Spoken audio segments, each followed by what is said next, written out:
Hey everybody, welcome back to another episode of Dr. V's Motivational Monday, a video series on best practices for self-regulation and effective learning strategies, where our goal is to learn how to learn. Because after all, guys, learning should be fun, right? We should have fun when we're doing it. And I know one thing that a lot of people say they don't have fun with is having to go back over an assignment afterward to make sure that it's accurate and presentable, right? To give it to your instructor.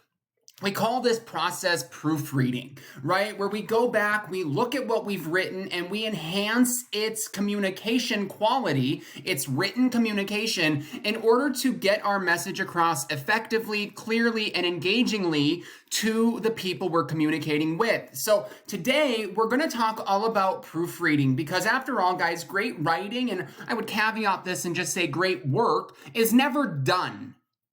It's just due. We just have a due date attached to it. So let's talk today about why and how we can engage in the proofreading process. And we're going to start with why.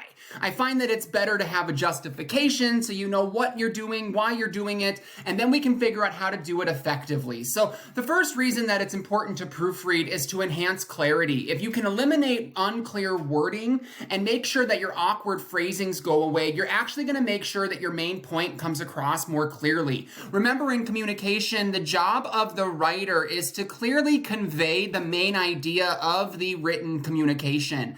And so the clarity of the message rests on the writer's shoulders. So it's very important that you go through. Now, one thing that I see a lot of people do is they'll go through and they'll change words to things they think are fancier, more sophisticated, but then they don't know what words they're using. I would highly recommend that you keep your writing clear before you try to make your writing fancy. The next thing is that it's actually going to improve grammar, right? Detecting grammar issues and having the ability to suggest alternative wordings.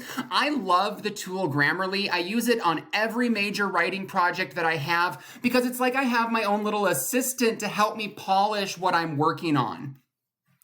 Proofreading is also going to help you refine your tone. One thing I see a lot of students do is they come back and forth to their writing, or they come back and forth to their work. And what that does is it means every time we come to it, we might be having a little bit of a different tone behind what we're saying.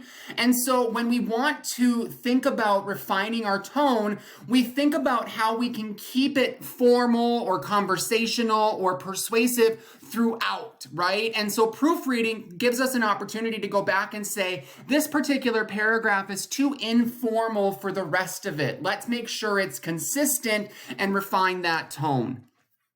Next, it's going to ensure authenticity. When we write with the help of sources, or in the new world, AI, we have a tendency perhaps to lose some of our authentic voice. Proofreading is going to help you get that voice back in there. Guys, you also know that proofreading is just going to enhance your credibility overall, right? One thing that we know is true is if your work is more highly presentable, it's going to be seen as more highly credible. And as you're working through your education, that's going to be really important because you're not credible given your occupation or your experience yet because you're learning, you're in school. So build credibility in other ways.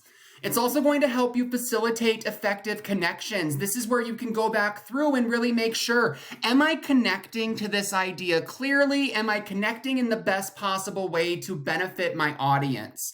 We're also going to promote self-improvement. The more you go back through your work to check for accuracy and to proofread, the more often you're going to be able to fix those mistakes before you make them. It is an iterative back and forth process, guys. If you try to cheat on that process by just making the AI edit it for you, you're losing the opportunity to learn to write and communicate more effectively.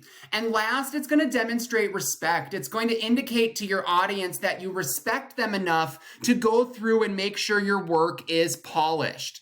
So now that we understand why we should proofread, let's look at some ways we can proofread. One of my favorite methods to proofread is to read your paper or your work out loud, because your ears are going to be able to catch things, awkward phrasings, tonal issues that your eyes might miss. I used to instruct this with my junior high kids all the time. I would make them read it out loud. You can also read it and record it and then listen back to it to see if that identifies anything. Utilizing AI tools like ChatGPT or Grammarly is a really great way to enhance your writing. ChatGPT can do a lot of work for you. It all comes down to the prompt that you're putting in. And I'm going to do an entire video on effective prompts for AI in the future. You can print it out. One thing that I often find with students is staring at it on the computer is not always effective. So printing it out, giving it to yourself in a different format might actually help you find things you would otherwise have missed. Here's a big one, guys. Take breaks, step away, and then return with a different set of fresh, objective eyes. Sometimes just that break is all you need. And last, share it with someone else. Get a second opinion on your work. Have somebody else look at it and identify places that you might be able to enhance what you're saying. That wraps up this episode of Dr. V's Motivational Monday. Stay tuned for more episodes in the future.